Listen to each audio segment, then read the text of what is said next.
Faith through the fire. Daddy, I want to be like you when I grow up, Sarah said, her big brown eyes shining with admiration. John Carter smiled at his 7-year-old daughter and lifted her onto his lap. And what do you want to do, my little princess? I want to help people, just like you do in your shop, she said proudly. John chuckled and looked at his wife Mary, who was setting plates on the dinner table. Their 10-year-old son, Lucas, grinned as he took a bite of his bread.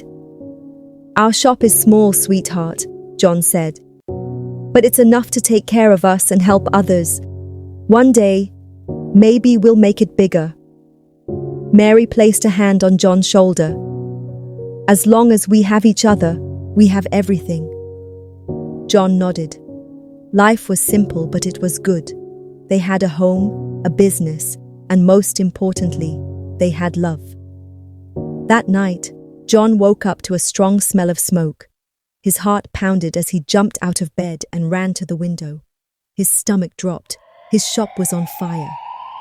No, no, no, no, he cried as he rushed outside. Flames lit up the night sky as firefighters tried to control the blaze.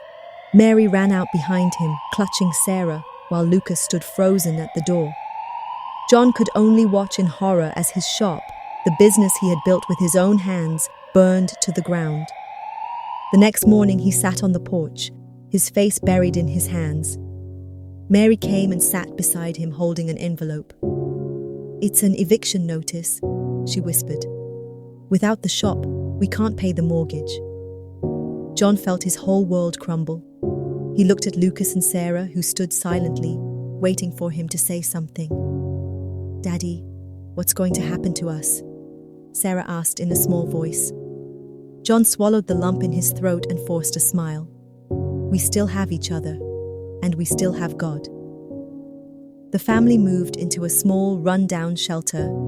The walls were thin, and the nights were cold. John searched for jobs every day, but no one was hiring. One evening, John sat alone, staring at an empty wallet. His heart was heavy with doubt. Mary walked in and placed a gentle hand on his shoulder. "John, we can't give up. We have to keep praying." John let out a deep sigh. "I don't understand, Mary. I worked so hard. I was honest. I helped others. Why would God let this happen?" Mary knelt beside him, holding his hands. "Maybe he's not punishing us. Maybe he's preparing us." Lucas and Sarah walked in, hearing their mother's words. "Let's pray, Daddy," Sarah said softly. John hesitated. He was tired, broken. But when he looked at his children's innocent faces, his heart softened. He nodded. They knelt together, holding hands, and prayed, not for riches, but for strength to keep trusting God. The next morning, John's phone rang. He almost didn't answer, thinking it was another debt collector. But something told him to pick up. "Hello?" A deep, kind voice spoke. "Mr. Carter, my name is David Reeves. I used to buy from your shop. I heard what happened. I want to help you rebuild." John's eyes widened. I don't know what to say." David chuckled. "Say yes. You've helped so many people. Now it's your turn to be blessed." John's hands trembled. Tears filled his eyes as he fell to his knees. "Thank you, God," he whispered. Mary rushed over. "What happened, John?" John looked up at her, his voice shaking with emotion. "God heard us, Mary. Help is coming." The restoration weeks later, John stood in front of a brand new shop, bigger than before. His family stood beside him, smiling as he opened the doors to his new business. They moved into a beautiful home, better than the one they had lost. Their suffering had turned into a blessing.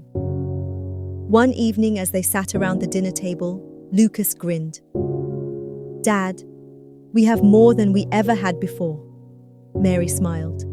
"Because when you trust God in the storm, He blesses you in the sunshine." John looked up at the sky, his eyes filled with gratitude. Even when we lost everything, He never left us. Sarah grabbed her father's hand and whispered, See, Daddy? I told you prayer works. John laughed and pulled his family into a hug, and at that moment he knew it was all worth it. The end.